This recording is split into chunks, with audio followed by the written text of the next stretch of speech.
الحمد لله رب العالمين والصلاة والسلام على أشرف الأنبياء والمرسلين نبينا محمد وعلى آله وأصحابه أجمعين وعلى من تبعه بإحسان إلى يوم الدين أما بعد فقد قال الله عز وجل إذا جاء نصر الله والفتح ورأيت الناس يدخلون في دين الله أفواجا فسبح بحمد ربك واستغفره إنه كان توابا.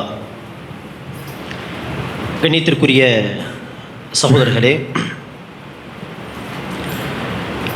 நபிகள் நாயகம் ஸல்லல்லாஹு அலைஹி வஸல்லம் அவர்கள், சஹாபா பெருமக்கள் மக்காவில் தொடர்ந்து 13 வருடங்கள் இஸ்லாத்தின் பக்கம் மக்களை அழைத்து வந்தார்கள்.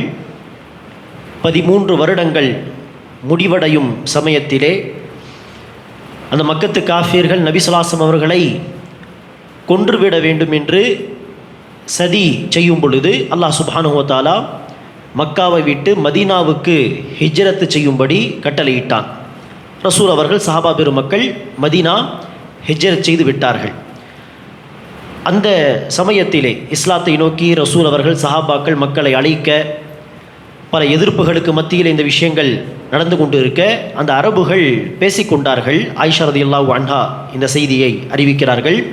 அந்த அரபுகள் பேசிக்கொண்டார்கள், இந்த முஹம்மத் மக்காவை விட்டு, சொந்த ஊரை விட்டு வேறு வழி இல்லாமல் வெளியேறிவிட்டார், மதீனாவுக்கு சென்று விட்டார். அப்படி ஒரு வேளை முஹம்மதுக்கு வெற்றி கிடைத்து விட்டால்,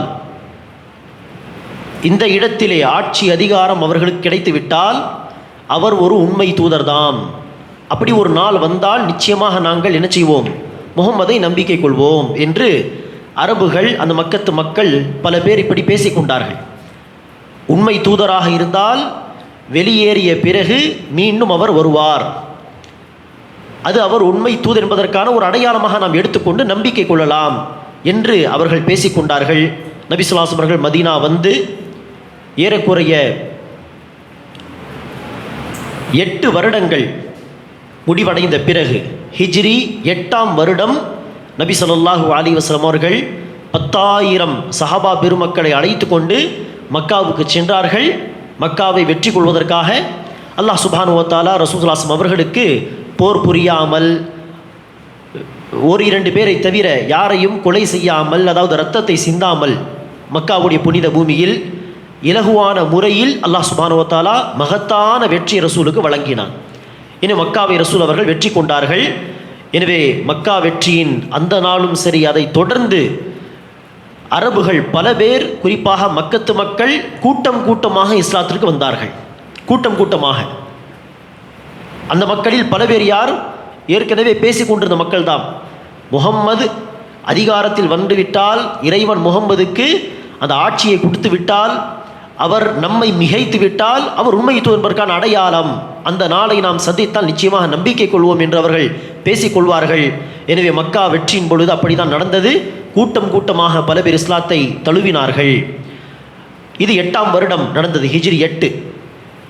அதற்கு அடுத்ததாக ஹிஜ்ரி 9ஆம் ஆண்டு நபி ஸல்லல்லாஹு அலைஹி வஸல்லம் அவர்களை சந்தித்து பேசுவதற்காக, இஸ்லாத்தை பற்றி விசாரிப்பதற்காக, இஸ்லாத்தை ஏற்றுக்கொள்வதற்காக பல ஊர்களிலிருந்து பல கூட்டங்கள் வந்தன. எந்த அளவிற்கு என்று சொன்னால், ஏறக்குறைய 70 ஊர்களிலிருந்து 70 கூட்டங்கள் ஒரு பெரிய மனிதரை சந்திப்பதற்காக ஒரு குழு வந்தது என்று சொன்னால், அதை அரபியில் வஃப்து என்று சொல்வார்கள். அதனுடைய பன்மை உஃபூத். வஃப்து என்று சொன்னாலே ஒரு பெரிய நபரை சந்திப்பதற்காக வேண்டி வந்த ஒரு குழு, ஒரு கூட்டம் என்று அர்த்தம்.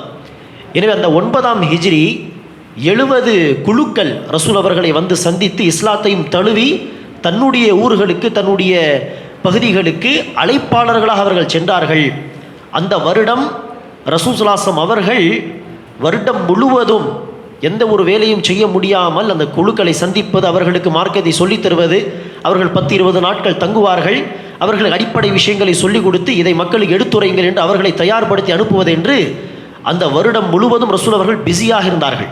ஆமுல் உஃபூத் என்று அந்த வருடத்தை வரலாற்று ஆசிரியர்கள் சொல்வார்கள். ஆமுல் உஃபூத், குழுக்கள் வந்த ஆண்டு, ஏறக்குறைய 70 கூட்டங்கள் 70 குழுக்கள் வந்தது என்று அறிஞர்கள் சொல்கிறார்கள். இப்படி அன்பானவர்களே, மக்கா வெற்றிக்கு பிறகு கூட்டம் கூட்டமாக மக்களே வந்து ரசூலை சந்தித்து இஸ்லாத்தை தழுவி அழைப்பாளர்களாக மாறியவர்கள் சென்றார்கள்.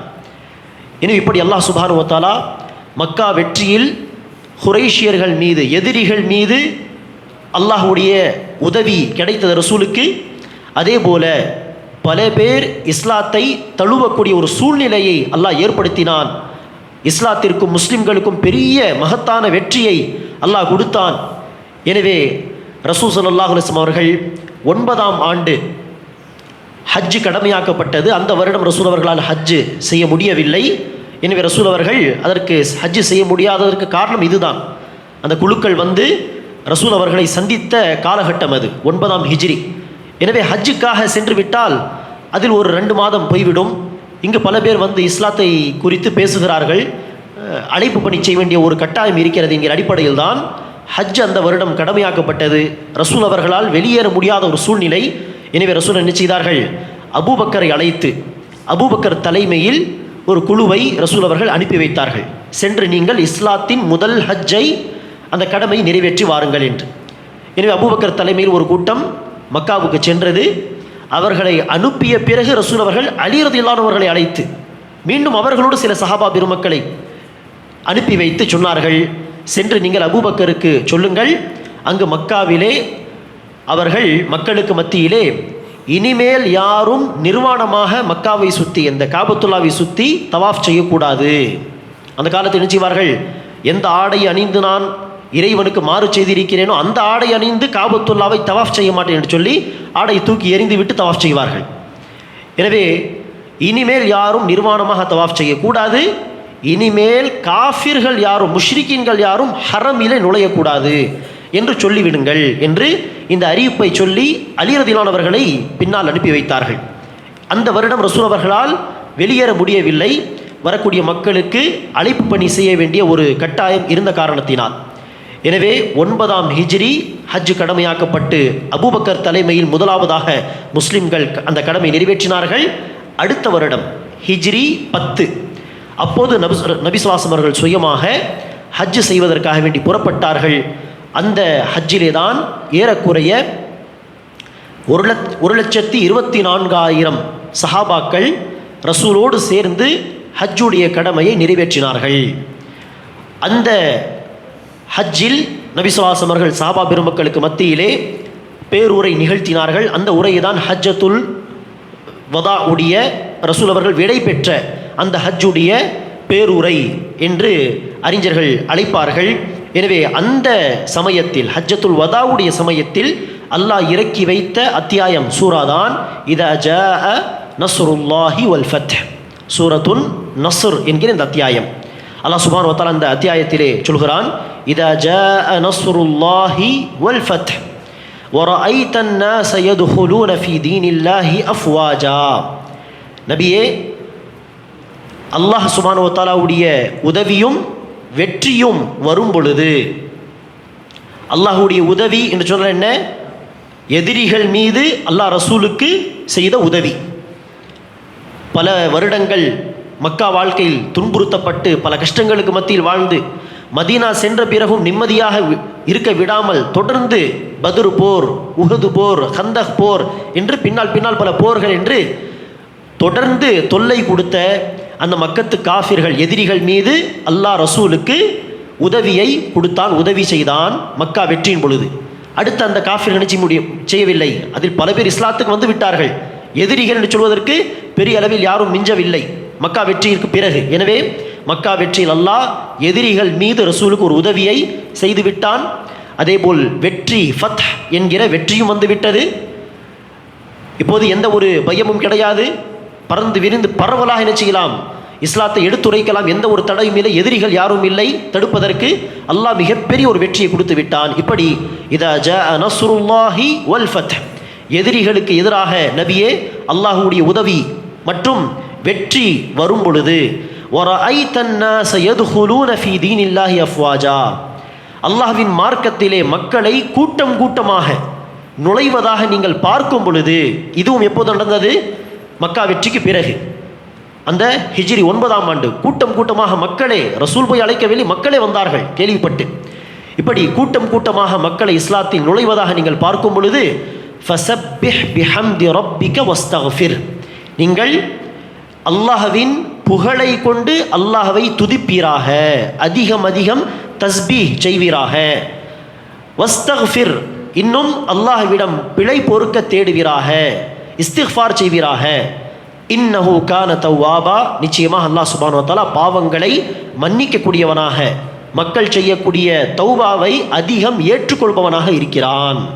இப்படி அன்பானவர்களே, பல சோதனைகளுக்கு பிறகு இஸ்லாத்திற்காக நபி அவர்கள் சஹாபா பெருமக்கள் சந்தித்த பல முசீபத்துகளுக்கு பிறகு அல்லாஹ் சுப்ஹானஹு வ தஆலா மகத்தான வெற்றியை கொடுத்தான். அந்த வெற்றியை அடைந்த பிறகு அல்லாஹ் ரசூலுக்கு என்ன செய்யும்படி சொல்கிறான்?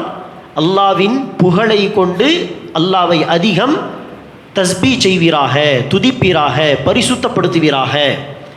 எனவே எப்படிப்பட்ட ஒரு வெற்றி கிடைத்து விட்டாலும் நாம் நினைச்சக்கூடாது கடுகளவு கூட இது என்னுடைய முயற்சியால் கிடைத்த வெற்றி, இது என்னுடைய புத்திசாலித்தனம், இது என்னுடைய திட்டம், இது என்னுடைய பலத்தின் அடிப்படையில் கிடைத்த வெற்றிகள் என்று தற்பெருமையில் அகம்பாவத்தில் கடுகளவு கூட விழுந்து விடாமல் அந்த வெற்றியை பார்க்கும் பொழுது அல்ஹம்துலில்லாஹ் என்று அல்லாவின் புகழை கொண்டு அல்லாவை துதிக்க வேண்டும்.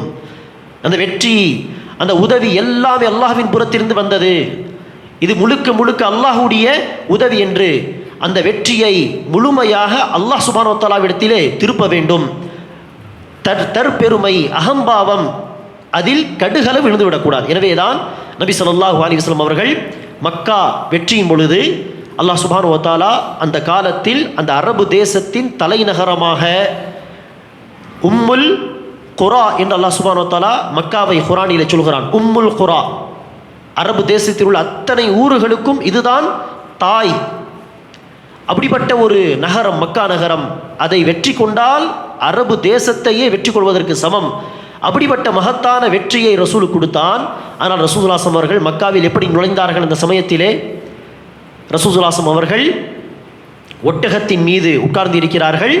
அப்படியே குனிந்து ரசூலுல்லாஹி ஸல்லல்லாஹு அலைஹி வஸல்லம் அவர்கள் நேரத்தில் நார்மலாக கூட உட்காரவில்லை, அப்படியே நெஞ்சு நிமிர்ந்து போவது அது ரசூல் அவர்கள் அறவே செய்யவில்லை. நார்மலாக கூட உட்காராமல் ரசூல் அவர்கள் அப்படியே குனிந்து விட்டார்கள்.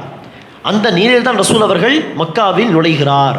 பணிவோடு அல்லாஹ் சுப்ஹானஹு வ தஆலாவிற்கு முன்னால் அடிமைத்தனத்தை வெளிப்படுத்தும் விதமாக, நான் ஒன்றுமில்லை, இந்த வெற்றி முழுக்க முழுக்க அல்லாஹ்வின் புறத்திலிருந்து வந்தது என்பதை வெளிப்படுத்தும் விதமாக ரசூல் அவர்கள் பணிவோடு மக்காவில் நுழைந்தார்கள். அல்லாஹ்வின் வசனங்களை ஓதிக்கொண்டு வகுல் ஜாஅல் ஹக்கு வஸஹகல் பாத்தில் இன்னல் பாத்தில கான ஸஹூகா, நபியை நீர் கூறுவீராக, சத்தியம் வந்து விட்டது, அசத்தியம் சென்று விட்டது, அழிந்து விட்டது, அசத்தியம் அழிந்தே தீரும்.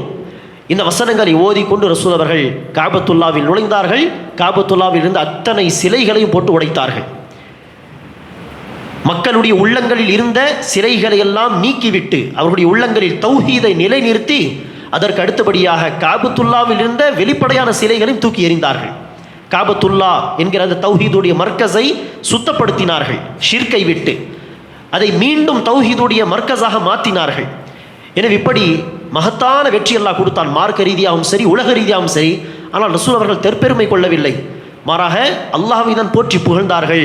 எனவே தான் அல்லாஹ் சொல்கிறான், நீங்கள் இந்த வெற்றியை அல்லாஹ்வின் உதவியை பார்க்கும் பொழுது, மக்களை கூட்டம் கூட்டமாக இஸ்லாத்தை நுழைவதாக நீங்கள் பார்க்கும் பொழுது அல்லாஹ்வின் பெருமையை கொண்டு அல்லாஹ்வின் புகழை கொண்டு அல்லாஹ்வை துதிப்பீராக, அதிகம் ஜிக்ர் செய்வீராக, தஸ்பீ செய்வீராக. அதே நேரத்திலே பாவ மன்னிப்பை தேடுவீராக. நபி ஸல்லல்லாஹு அலைஹி வஸல்லம் அவர்களை பார்த்து அல்லாஹ் சொல்கிறான், பாவ மன்னிப்பை தேடுவீராக. எனவே தான் ரசூல் ஸல்லல்லாஹு அலைஹி வஸல்லம் அவர்கள் ஒவ்வொரு நாளும் ரசூல் அவர்கள் பாவம் செய்ய மாட்டார். ஏதாவது சின்ன சின்ன மிஸ்டேக்ஸ் நடந்து விட்டாலும் அல்லாஹ் ஏற்கனவே சொல்லிவிட்டான், முகமதுடைய முன்பின் பாவங்களை மன்னித்து விட்டதாக. சூரத்துல் ஃபதஹ் அத்தியாயத்திலே அல்லாஹ் உங்களுடைய முன்பின் பாவங்களை மன்னித்து விட்டான் என்று அல்லாஹ் அறிவித்து விட்டான். இருந்தாலும் ரசூல் அவர்கள் ஒவ்வொரு நாள் இணைச்சிவார்கள். சில அறிவிப்புகளில் 70க்கு மேற்பட்ட முறை ரசூல் அவர்கள் இஸ்திக்ஃபார் செய்வார்.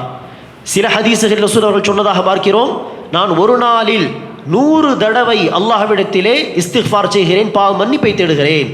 எனவே ரசூல் அவர்கள் பாவம் செய்யாமல் இஸ்திக்ஃபார் செய்யும் பொழுது, பாவம் செய்யக்கூடிய, அடிக்கடி பாவம் செய்யக்கூடிய நாம் எந்த அளவிற்கு அல்லாஹ்விடத்தில் இஸ்திக்ஃபார் செய்ய வேண்டும் என்பதை இந்த வசனத்தை கொண்டு புரிந்து கொள்ள வேண்டும். அல்லாஹ்விடத்தில் அப்படி இஸ்திக்ஃபார் செய்தால், தௌபா செய்தால் நிச்சயமாக அல்லாஹ் நம்முடைய அந்த பாவ மன்னிப்பை, அல்லாஹ்விடத்தில் நாம் கேட்கக்கூடிய அந்த இஸ்திக்ஃபாரை ஏற்றுக்கொள்பவனாக இருக்கிறான். இன்னஹு கான தௌவாபா, நிச்சயமாக அல்லாஹ் தௌபாவை அதிகம் அதிகம் ஏற்றுக்கொள்பவனாக. தௌவாப் என்று சொன்னால் அதிகம் அதிகம் அடியார்களுடைய தௌபாவை ஏற்றுக்கொள்பவன், மன்னிப்பவன் என்று அர்த்தம். இப்படி அல்லாஹ் சுப்ஹானஹு வ தஆலா நிச்சயமாக மன்னிக்கக்கூடியவனாக இருக்கிறான். அன்பானவர்களே, இந்த சூரா நமக்கு தரக்கூடிய படிப்பினை என்னவென்றால், சோதனைகள், பிரச்சனைகள் எல்லாம் இருக்கலாம் வாழ்க்கை, ஆனால் தொடர்ந்து சத்திய பாதையில் பயணிக்க வேண்டும். அல்லாஹ்விடத்திலே வெற்றியை எதிர்பார்க்கக்கூடியவர்களாக, அல்லாஹ்விடத்திலிருந்து வரக்கூடிய உதவியை எதிர்பார்க்கக்கூடியவர்களாக தொடர்ந்து அந்த சத்திய பாதையில் பயணித்தால் நிச்சயமாக அல்லாஹ் சுப்ஹானஹு வ தஆலாவுடைய உதவி வந்தே தீரும். பொறுமையாக இருக்க வேண்டும். அந்த வெற்றி வந்த பிறகு என்ன செய்யக்கூடாது? தற்பெருமையில் விழுந்து விடக்கூடாது. மாறாக அல்லாஹ் சுப்ஹானஹு வ தஆலாவுக்கு நன்றி செலுத்த வேண்டும். அல்லாஹ்வை தான் அதிகம் அதிகம் புகழ வேண்டும். அதே நேரத்தில் கிடைத்த இந்த வெற்றி கைவிட்டு போய்விடக்கூடாது என்பதற்கு பாவ மன்னிப்பை தொடர்ந்து தேட வேண்டும். ஏனெனில் பாவங்களின் விளைவுதான் இந்த உலகத்தில் வரக்கூடிய முசீபத்துகளும் பிரச்சனைகளும். பாவங்களின் விளைவுதான் நாளை மறுமை நாளின் மிகப்பெரிய முசீபத், நரக வேதனையும். எனவே கிடைத்த வெற்றி கைவிட்டு போய்விடக்கூடாது என்பதற்கு தொடர்ந்து இஸ்திக்ஃபார் செய்ய வேண்டும், அல்லாஹ்விடத்திலே மீள வேண்டும் என்கிற படிப்பினை இந்த சூரா நமக்கு தருகிறது. இந்த சூரா எப்போது இறங்கியதாக நாம் சொன்னோம்? ஹஜ்ஜத்துல் வதா, ரசூல் அவர்கள் செய்த ஹஜ். ஹிஜ்ரி 10ஆம் ஆண்டு, ஹிஜ்ரி 10 ரசூல் அவர்கள் இந்த ஹஜ்ஜை செய்தார்கள். ஹஜ்ஜு தில்ஹிஜா மாதத்தில் செய்ய வேண்டிய ஒரு கடமை. தில்ஹிஜா என்பது கடைசி மாதம், இஸ்லாமிய கணக்குப்படி 12வது மாதம். ரசூல் அவர்கள் ஹஜ்ஜை நிறைவேற்றிவிட்டு திரும்பினார்கள் மதீனாவுக்கு. மதீனா வந்து சஃபர் மாதத்தை, முஹர்ரம் மாதம், தில்ஹிஜாவுக்கு பிறகு முஹர்ரம், முஹர்ரமுக்கு பிறகு சஃபர் மாதம், சஃபருக்கு பிறகு ரபியுல் அவ்வல். எனவே ரசூல் அவர்கள் முஹர்ரம் மாதத்திலே மதீனாவுக்கு திரும்பிவிட்டார். அடுத்த மாதம் சஃபர் மாதத்தில் ரசூல் அவர்களுக்கு உடல்நிலை சரியில்லாமல் போய்விட்டது. தொடர்ந்து உடல்நிலை சரியில்லாமல் இருக்க ரபியுல் அவ்வல் மாதம் 12ஆம் தேதி ரசூல் அவர்கள் வஃபாத்தானார்கள். ஹஜ்ஜுடைய கடமையை நிறைவேற்றி வீட்டு திரும்பி, மதீனா திரும்பி 2-3 மாதங்கள் இடைவெளியில் ரசூல் அவர்கள் வஃபாத்தாகிவிட்டார். எனவேதான் இந்த சூரா இதா ஜா நஸ்ருல்லா தான் குர்ஆனுடைய கடைசி சூரா, முழுமையாக இறங்கிய கடைசி சூரா. மற்றபடி கடைசி வசனம் என்று சொன்னால் அதில் கருத்து வேறுபாடு இருக்கிறது. மாயிதா அத்தியாயத்தின் ஒரு வசனம், அல் யௌம அக்மல்து லக்கும் தீனக்கும், இன்றைய நாள் இஸ்லாத்தை நான் பூர்த்தி செய்து விட்டேன். அந்த வசனத்தை சில மார்க்க அறிஞர்கள் குர்ஆனுடைய கடைசி வசனம், இறங்கிய கடைசி வசனம் என்று சொல்வார்கள். சில அறிஞர்கள் வத்தகு யௌமன் துர்ஜஊன ஃபீஹி இலல்லாஹ் சும்ம துவஃபா குல்லு நஃப்ஸின் மா கஸபத் வஹும் லா யுظலமூன், பக்ரா சூராவில் இருக்கக்கூடிய இந்த வசனம், வத்தகு யௌமன் துர்ஜஊன ஃபீஹி இலல்லாஹ், அல்லாஹ்வின் பக்கம் நீங்கள் திரும்பக்கூடிய அந்த நாளை அஞ்சிக் கொள்ளுங்கள். சும்ம துவஃபா குல்லு நஃப்ஸின் மா கஸபத், பிறகு அந்த நாளில் ஒவ்வொரு நஃப்ஸுக்கும், ஒவ்வொரு உயிருக்கும் அந்த உயிர் செய்த, அந்த நஃப்ஸ் செய்த அமலுக்கான பரிபூர்ணமான கூலி வழங்கப்படும். வஹும் லா யுظலமூன், அவர்கள் அநீதி இழைக்கப்பட மாட்டார்கள். இந்த வசனத்தை இறுதி வசனம் என்று சொல்கிறார்கள். இந்த கருத்து தான் சிறந்த கருத்து. ரசூல் ஸல்லல்லாஹு அலைஹி வஸல்லம் அவர்கள் மீது இறக்கி அருளப் பெற்ற கடைசி வசனம் பக்ரா அத்தியாயத்தின் இந்த வசனம். முழுமையாக இறுதியாக இறங்கிய முழு சூரா என்று சொன்னால் அது இதா ஜா நஸ்ருல்லாஹி வல் ஃபத் என்கிற இந்த சூரா. எனவே தான் அன்பானவர்களே, இந்த சூரா இறங்கிய பொழுது அபூபக்கர் அழுதார்கள் என்று பார்க்கிறோம். காரணம் என்ன? இந்த சூராவுடைய அர்த்தத்தை உள்வாங்கி கொண்டால், புரிந்து கொண்டால், நபி ஸல்லல்லாஹு அலைஹி வஸல்லம் அவர்களுடைய பணி நிறைவேறிவிட்டது, பூர்த்தியாகிவிட்டது. ரசூல் அவர்கள் எந்த நோக்கத்துக்காக வேண்டி பூமிக்கு வந்தார்களோ அந்த நோக்கம் நிறைவேறிவிட்டது. கூட்டம் கூட்டமாக இஸ்லாத்துக்கு மக்கள் வரப்போவதாக அல்லாஹ்வே சொல்கிறான். சொல்லப்போனால் அது ஆரம்பித்து விட்டது. இந்த சூரா இறங்குவதற்கு முன்பாகவே அந்த விஷயம் ஆரம்பித்து விட்டது. கூட்டம் கூட்டமாக மக்கள் இஸ்லாத்துக்கு வர தொடங்கிவிட்டார்கள். அப்படி இருக்க என்ன பொருள்? நபிகள் நாயகம் கூடிய சீக்கிரம் நம்மை விட்டு செல்ல போகிறார் மறுமை நோக்கி என்பதை புரிந்து கொண்டார்கள். எனவேதான் உமர் பின் ஹத்தாப் ரதியல்லாஹு அன்ஹு அவர்கள் தன்னுடைய சபையிலே, முக்கியமான சபையிலே, நேற்று கூட நாம் சொன்ன ஒரு தர்சில், உமர் பின் ஹத்தாப் சிறியவர்கள், அதாவது இளைஞர்கள், முதியவர்கள் என்று அத்தனை பேரையும் அழைத்து நினைச்சுவார்கள், மஷ்வரா கேட்பார்கள். அப்படி இப்னு அப்பாஸையும் இப்னு அப்பாஸுக்கு அப்போது என்ன வயது என்று சொன்னால் 16-17 வயது, வாலிபர், இளைஞர். ஆனால் அவரையும் முக்கியமான மீட்டிங்கில், முக்கியமான சபைகளில் ஆலோசனை செய்வதற்கு, மஷ்வரா செய்வதற்கு உமர் பின் ஹத்தாப் ஹலீஃபா என்ன செய்வார்கள், அழைத்து விடுவார்கள் இப்னு அப்பாஸை.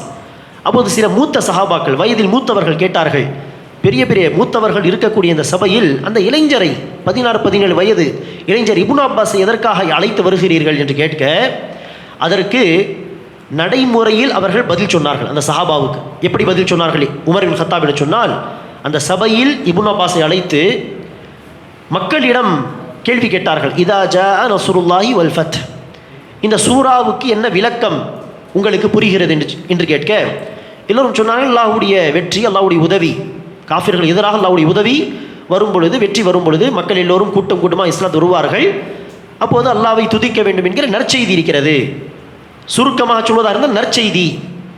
ஆனால் இதே கேள்வியை உமர் பின் ஹத்தாப் இப்னு அப்பாஸிடம் கேட்கிறார்கள். இப்னு அப்பாஸே, இந்த சூராவில் என்ன சொல்லப்பட்டிருக்கிறது என்று கேட்க, அவர்கள் சொன்னார்கள், அந்த நற்செய்தியும் உண்டு, அந்த நற்செய்தி அல்லாமல் அஜலு ரசூலில்லாஹி ஸல்லல்லாஹு அலைஹி வஸல்லம், ரசூல் ஸல்லல்லாஹு அலைஹி வஸல்லம் அவர்களுடைய ஆயுட்காலம் முடிந்து விட்டது என்கிற செய்தி இந்த சூராவில் இருக்கிறது என்று சொன்னார்கள். இப்னு அப்பாஸ் 16-17 வயது சஹாபி. அதற்கு அமீருல் முஃமினீன் ஹலீஃபா உமர் பின் ஹத்தாப் அவர்கள் சொன்னார்கள், இதுதான் என்னுடைய கருத்தும், இந்த சூராவில் நற்செய்தியும் உண்டு, அதே நேரத்திலே ரசூல் அவர்கள் வஃபாத்தாக போகிறார் என்கிற ஒரு செய்தியும் இதில் உள்ளடங்கி இருக்கிறது என்பதுதான் என்னுடைய புரிதலும் என்று உமர் பின் ஹத்தாப் அவர்கள் சொன்னதாக சஹீஹ் புகாரியுடைய செய்தியில் பார்க்கிறோம். இப்படி அன்பானவர்களே, அல்லாஹ் சுப்ஹானஹு வ தஆலா நபி ஸல்லல்லாஹு அலைஹி வஸல்லம் அவர்களுக்கும் சஹாபா பெருமக்களுக்கும் அவர்கள் தொடர்ந்து செய்த இஸ்திகாமத்தோடு செய்த அந்த முயற்சிகளுக்கு அல்லாஹ் சுப்ஹானஹு வ தஆலா மக்கத்து வாழ்க்கைக்கு பிறகு, மதீனா வாழ்க்கையின் 9வது வருடத்திற்கு பிறகு மகத்தான வெற்றிக்கு பின்னால் வெற்றி என்று கொடுத்தான். இதே போல்தான் அல்லாஹ்வின் பாதையில் தொடர்ந்து மக்கள் போராடினால், தனித்தனியாக போராடினால் ஒட்டுமொத்த சமூகத்துக்கு வெற்றி கிடைக்காது. தனிப்பட்ட அந்த நபர்களுக்கு அல்லாஹ் வாழ்க்கையில் வெற்றியையும் சுகத்தையும் தருவான். ஒட்டுமொத்த உம்மத்துக்கு வெற்றி கிடைக்க வேண்டும் என்று சொன்னால் ஒட்டுமொத்த உம்மத்தாக சேர்ந்து அல்லாஹ்வுக்காக போராட வேண்டும், சத்தியத்துக்காக போராட வேண்டும். இந்த காலத்தில் அதை தான் நம்மால் பார்க்க முடியவில்லை. ஆங்காங்கே சில பேர் போராடுகிறார்கள், ஆங்காங்கே சில பேர் சத்திய மார்க்கத்தை மக்களுக்கு எடுத்துரைக்கக்கூடிய பணிகளை செய்கிறார்கள். ஒட்டுமொத்த உம்மத்தாக இந்த பணியை சிறப்பாக செய்கிறார்களா என்று கேட்டால் இல்லை என்பதுதான் பதில். எனவேதான் ஒட்டுமொத்த உம்மத் இன்று தொடர்ந்து பல பிரச்சனைகளை காலாகாலமாக, ரசூல் சஹாபாக்கள் ஒரு 20 வருடம் கஷ்டப்பட்டார்கள், 20 வருடத்திற்கு பிறகு அல்லாஹ் வெற்றி கொடுத்து விட்டான். ஆனால் இங்கு காலாகாலமாக சோதனையில் தான் மக்கள் இருந்து கொண்டு வருகிறார்கள். காரணம் என்ன? ஒரு சமூகமாக அல்லாஹ்வுக்காக முறையாக சரியாக இன்னும் இந்த உம்மத் போராடவில்லை என்றுதான் பொருள். முறையாக அல்லாஹ்வுக்காக வேண்டி நாம் முயற்சி செய்தால், இஸ்லாத்துக்காக வேண்டி உழைப்புகளை செய்தால், நிச்சயமாக அல்லாஹ் எப்படி ரசூலுக்கும் சஹாபாவுக்கும் உதவி செய்தானோ நமக்கும் அல்லாஹ்வுடைய உதவி நிச்சயமாக கிடைக்கும். அல்லாஹ் சுப்ஹானஹு வ தஆலா போதுமானவன். அல்லாஹ் சுப்ஹானஹு வ தஆலா அனைவருக்கும் ரசூலுடைய வாழ்க்கையிலிருந்து படிப்பினை பெற்று, அல்லாஹ்வுடைய இந்த வார்த்தைகளை எல்லாம் படித்து படிப்பினை பெற்று, வாழ்க்கையில் அல்லாஹ்வுடைய உபதேசங்களை, ரசூல் அவர்களுடைய அழகிய முன்மாதிரியை நடைமுறைப்படுத்தக்கூடிய பாக்கியத்தை தருவானாக. ஆமீன். அஸ்ஸலாமு அலைக்கும் வரஹ்மத்துல்லாஹி வபரகாத்துஹு. சுப்ஹானக்கல்லாஹும்ம பிஹம்திக அஷ்ஹது அல்லா இலாஹா இல்லா அன்த அஸ்தக்ஃபிருக வ அத்தூபு இலைக்.